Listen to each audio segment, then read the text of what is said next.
Bienvenue à tous et à toutes, l'invité du jour, c'est maintenant. Aujourd'hui, nous recevons un artiste aux multiples facettes, un véritable touche-à-tout du monde du cinéma et de la communication. Monsieur Badeking est avec nous.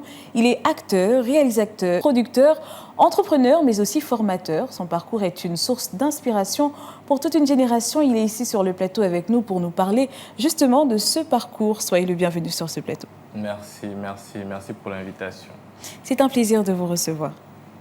Alors, comme je vous le disais, vous êtes acteur, réalisateur, producteur, entrepreneur et formateur. Votre parcours est impressionnant. Comment décririez-vous votre cheminement dans le monde du cinéma et de la communication?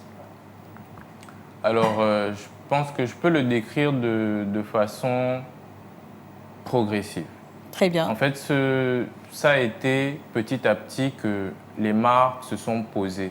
J'ai commencé dans le monde de l'art depuis tout petit, on va dire depuis l'âge de 3 ans, 4 ans, avec le dessin, parce que ma mère faisait de la couture et je dessinais déjà un peu des patrons pour elle.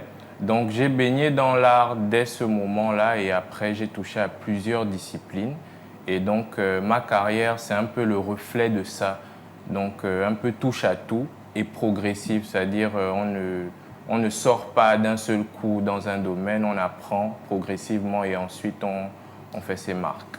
Très bien. Et puis il y a ce rôle, le rôle de Papa Maboul dans le prix de la trahison qui a marqué le public gabonais. Comment cette expérience a-t-elle influencé votre carrière? Alors, ce rôle-là a été un rôle très important dans ma carrière parce que c'était mon premier long métrage. C'était vraiment mon premier long métrage et je me rappelle avoir eu beaucoup de félicitations après la sortie de ce film-là. Et il a marqué positivement en fait ma carrière parce que le succès, c'est quelque chose qui est pas bien compris par les jeunes acteurs quand ils arrivent, quand ils commencent. Moi, le mot d'ordre était simple, me former, apprendre à jouer et aller sur le plateau de tournage. Ce qui a été fait, et avec le scénario qui a été donné par le réalisateur, on a suivi la ligne de conduite et j'ai découvert l'œuvre comme tout le monde et ça a changé littéralement mon statut de nouveau acteur à... Pas acteur confirmé, mais à acteur qui essaye quand même de sortir la tête de l'eau. Très bien. Et puis en 2017, vous avez également remporté un prix pour votre court-métrage localisé. Oui. Comment cette reconnaissance a-t-elle encouragé votre passion pour la réalisation? Alors, localisé, c'est un court-métrage que j'ai fait pendant que j'étais en formation en actorat. Voilà, donc c'est un court-métrage. J'étais un peu fatigué de jouer sur le plateau. J'avais des histoires dans la tête et je voulais les réaliser moi-même parce que vous pouvez avoir une inspiration et le fait de vous-même la réaliser, de vous-même être le maître d'orchestre lorsque vous mettez les choses en place pour votre film, c'est intéressant et c'est ce qui m'a motivé à faire localiser. Et au final, on a eu à gagner un prix avec ça. C'était mon premier court-métrage en tant que réalisateur. Donc, ça a changé quelque chose parce qu'à ce moment-là, je me suis dit, je peux être réalisateur, je peux bien raconter une histoire. Et à partir de ce moment-là, j'ai continué.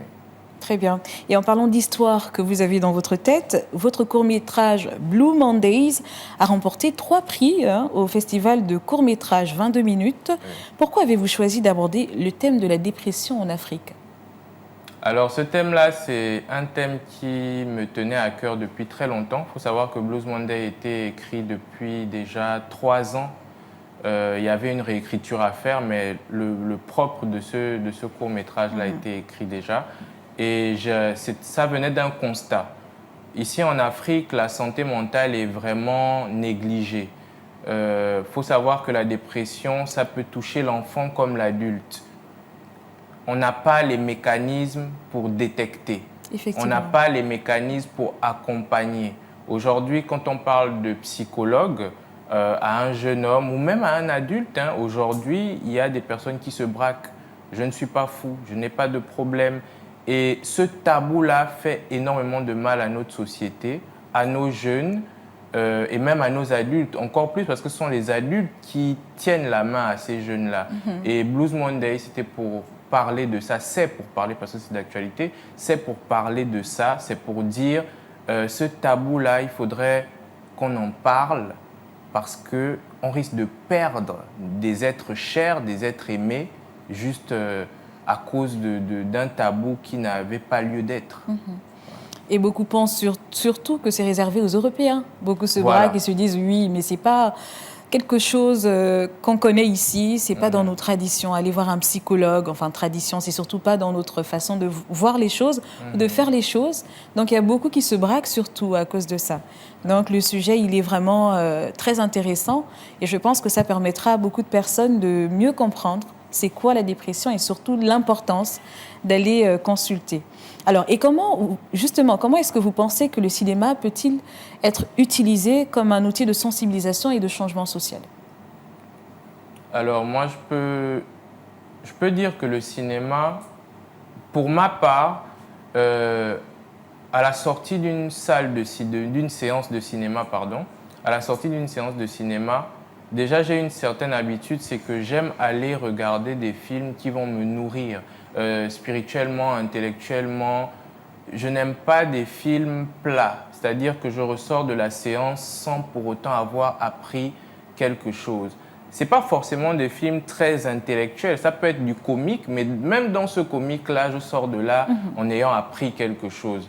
Et le cinéma est un levier incroyable pour faire ça. Aujourd'hui, les États-Unis, c'est un pays qui fait rêver, mais c'est un pays qui fait rêver grâce à leur cinéma. Donc le cinéma est vecteur justement de plusieurs choses et c'est à nous d'aller aussi vers le bon cinéma. Parce qu'il y a je ne veux pas dire le mauvais cinéma, mais il y a le cinéma qui éduque. Et vous imaginez un enfant qui regarde la télé et qui voit certaines choses et au fur et à mesure, il les applique.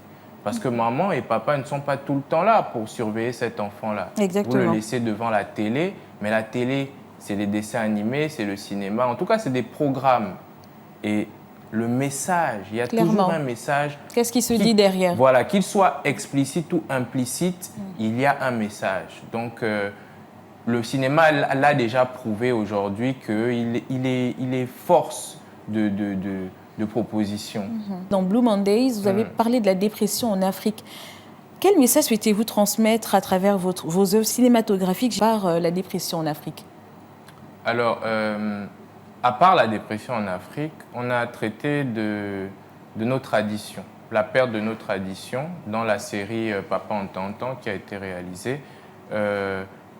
Faut savoir que dans mon processus créatif, j'essaye toujours de me dire, et si un jeune enfant voit mon programme, qu'est-ce qu'il va retenir de ce programme?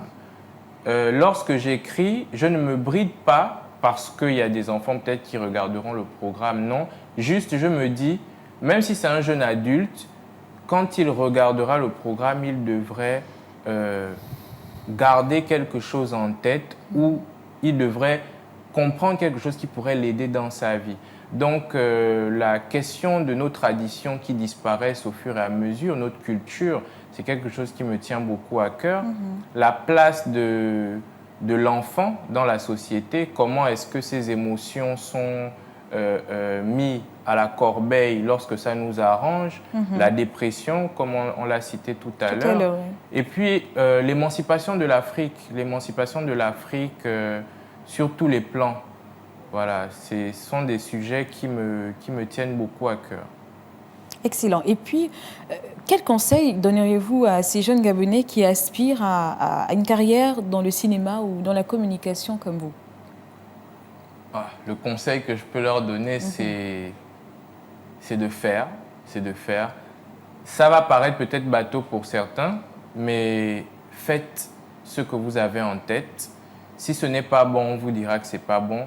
Mais il ne faut pas rester statique parce que la nature a horreur du vide, elle a horreur du fait de rester sans bouger. Donc, si vous avez une idée, même si elle n'est pas réellement travaillée, proposez-la et essayez d'aller voir des amis que vous connaissez qui aiment également le cinéma ou la communication. Créer des petits groupes, essayer de travailler. Ça ne va pas être facile. Ce n'est pas un chemin qui est tout le temps rose. Il y a des obstacles, mais plus vous allez faire, plus vous allez tomber. Et quand vous serez face à l'échec, ne vous dites pas que c'est une fatalité. Non, au contraire, l'échec, c'est le moyen d'avancer dans le processus. D'accord. Et puis alors que nous sommes en train de terminer, est-ce que vous avez un dernier mot pour nos téléspectateurs? Alors, le dernier mot, ça pourrait être à tous ces jeunes-là qui regardent, en ce qui concerne leur santé mentale, tout d'abord, j'aimerais dire que ce que vous ressentez à l'intérieur de vous mérite d'être exprimé. Donc, ce n'est pas parce que dans votre environnement immédiat à la maison, vous n'arrivez pas à exprimer ce que vous avez à l'intérieur, que ce que vous avez à l'intérieur est un problème. Non. Il y a des gens spécialisés qui peuvent vous écouter. Maintenant, à ces jeunes-là qui voudraient devenir acteurs, réalisateurs et autres, commencez. Commencez maintenant. Sinon, vous pourrez le regretter plus tard. Écrivez, n'attendez pas de grandes choses, n'attendez pas de grandes caméras, de grands réalisateurs. C'est vous, les acteurs de votre vie, donc dites action. Excellent. Alors, vous l'avez entendu, dites action. Et comme je vous le disais, c'est la fin de notre émission. Nous étions avec Mr. Badeking, notre passionné de cinéma et de communication. Merci d'être passé sur ce plateau. Je vous remercie. Alors, le cinéma gabonais est en pleine effervescence et nous sommes impatients de voir les prochaines œuvres qui émergeront de cette scène créative. Nous espérons que cette émission vous a donné envie de découvrir ou de redécouvrir les films de chez vous. Sur ce, je vous dis à très vite pour un nouveau numéro de l'invité du jour. En attendant, bonne suite de programme sur Gabon 24.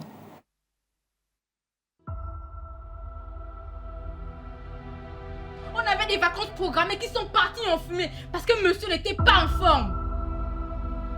Tu rentres du travail à des heures tardives. C'est quoi ton foutu problème, Lionel? Sarah, tu connais mon foutu problème. Mais est-ce que je peux savoir ce que ces gens font chez nous? Et c'est qui? Bonsoir, mon fils. C'est pour prier pour vous. Mon fils. Oui. Mon fils. Madame m'a tout raconté. Mon fils, je comprends que vous soyez réticent. Mais ce sont les mauvais esprits, oui, les mauvais esprits qui se manifestent comme ça. J'ai déjà eu affaire à plusieurs cas similaires. Oh, rapapapapapapa.